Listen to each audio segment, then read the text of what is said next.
PSC bulletin June 1, 2024. സമകാലികം. Can പിടിച്ചെടുത്ത് Indian വനിതകൾ.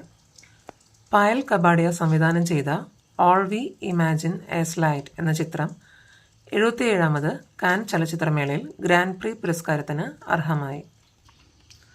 മേളയിലെ ഏറ്റവും വലിയ രണ്ടാമത്തെ പുരസ്കാരമാണ് ഗ്രാൻഡ് പ്രീ പുരസ്കാരം.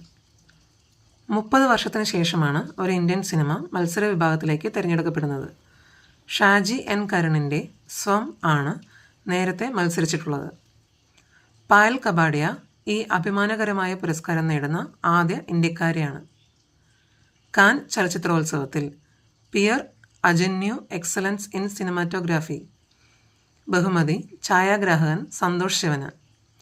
ഈ പുരസ്കാരം നേടുന്ന ആദ്യ ഏഷ്യക്കാരനാണ് അദ്ദേഹം. കാൻ ചലച്ചിത്രമേളയിൽ മികച്ച നടിക്കുള്ള പുരസ്കാരം ദ ഷെയിംലെസ് എന്ന ചിത്രത്തിലെ അഭിനയത്തിന് അനസൂയ സെൻഗുപ്തയ്ക്ക് ലഭിച്ചു. ഈ പുരസ്കാരം നേടുന്ന ആദ്യ ഇന്ത്യക്കാരിയുമായി. ഉണ്മ സാംസ്കാരിക പ്രസ്ഥാനത്തിൻ്റെ ഉണ്മ അക്ഷരദക്ഷിണ പുരസ്കാരം എഴുത്തുകാരി ബി ഇന്ദിരയ്ക്ക്.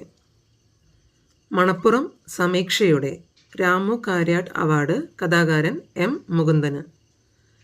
മേജർ രാധിക സെന്നിന് ഐക്യരാഷ്ട്രസഭയുടെ മിലിറ്ററി ജെൻഡർ അഡ്വക്കേറ്റ് പുരസ്കാരം. കേരള സർവകലാശാല അക്വാട്ടിക് ബയോളജി ആൻഡ് ഫിഷറീസ് വകുപ്പിലെ ഗവേഷക സംഘം 212 ഇനം സമുദ്രജീവികളെ കണ്ടെത്തി. ദേശീയ പ്രതിരോധ അക്കാദമി അഥവാ NDA കമാൻഡറായി വൈസ് അഡ്മിറൽ ഗുർചരൺ സിംഗ് ചുമതലയേറ്റു. 2024 പുരുഷ IPL കിരീടം കൊൽക്കത്ത നൈറ്റ് റൈഡേഴ്സിന്. ഫൈനലിൽ സൺ റൈസേഴ്സ് ഹൈദരാബാദിനെ തോൽപ്പിച്ചാണ് കിരീട നേട്ടം. 2024 അന്താരാഷ്ട്ര ബുക്കർ പുരസ്കാരത്തിന് കെയ്റോസ് എന്ന കൃതി അർഹമായി. ജർമ്മൻ എഴുത്തുകാരിയായ ജെന്നി എയർപെൻ ബെക്കിൻ്റെ നോവൽ ഇംഗ്ലീഷിലേക്ക് പരിഭാഷപ്പെടുത്തിയത് മിക്കായേൽ ഹോഫ്മാനാണ്. ഇംഗ്ലീഷ് പ്രീമിയർ ലീഗിൽ മാഞ്ചസ്റ്റർ സിറ്റിക്ക് കിരീടം. വിരാട് കോഹ്ലി IPL 8000 റൺസ് തികയ്ക്കുന്ന ആദ്യ താരമായി.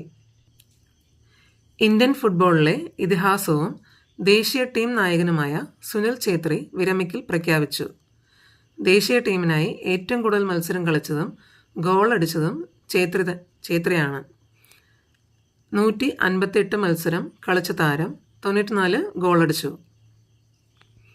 ഇന്ത്യയുടെ സാത്വിക് സായ്രാജ് രംഗിറെഡ്ഡി ചിരാഗ് ഷെട്ടി സഖ്യത്തിന് തായ്ലാൻഡ് ഓപ്പൺ സൂപ്പർ 500 ബാഡ്മിൻ്റണിൽ കിരീടം. ഗോപിചന്ദ് തോട്ടക്കൂറ ബഹിരാകാശത്തെത്തുന്ന ആദ്യ ഇന്ത്യൻ വിനോദസഞ്ചാരിയായി.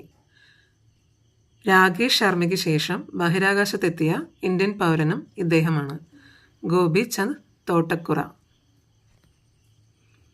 കാമ്യ കാർത്തികേയൻ എവറസ്റ്റ് കീഴടക്കുന്ന ഏറ്റവും പ്രായം കുറഞ്ഞ ഇന്ത്യക്കാരിയായി. എവറസ്റ്റ് കീഴടക്കുന്ന ലോകത്തിലെ രണ്ടാമത്തെ പ്രായം കുറഞ്ഞ പെൺകുട്ടിയും കാമ്യ കാർത്തികേയനാണ്. ലോക പാരാ അത്ലറ്റിക്സ് ചാമ്പ്യൻഷിപ്പിൽ T20 കാറ്റഗറി 400 മീറ്റർ ഇനത്തിൽ ലോക റെക്കോർഡ് സ്ഥാപിച്ചുകൊണ്ട് ഇന്ത്യയുടെ ദീപ്തി ജീവൻജി സ്വർണം നേടി. ദീപ്തി ജീവൻജി. ഇന്ത്യയുടെ വനിതാ ബാഡ്മിൻ്റൺ താരം ഒളിമ്പ്യൻ PV സിന്ധു വനിതാ സിംഗിൾസിൽ 452 ജയങ്ങൾ കുറിക്കുന്ന ആദ്യ ഇന്ത്യക്കാരിയായി. Iran president Ebrahim Raisi helicopter അപകടത്തിൽ കൊല്ലപ്പെട്ടു. ഐസ്ക്രീം മാൻ ഓഫ് ഇന്ത്യ എന്നറിയപ്പെടുന്ന രഘുനന്ദൻ ശ്രീനിവാസ് കാമത്ത് അന്തരിച്ചു.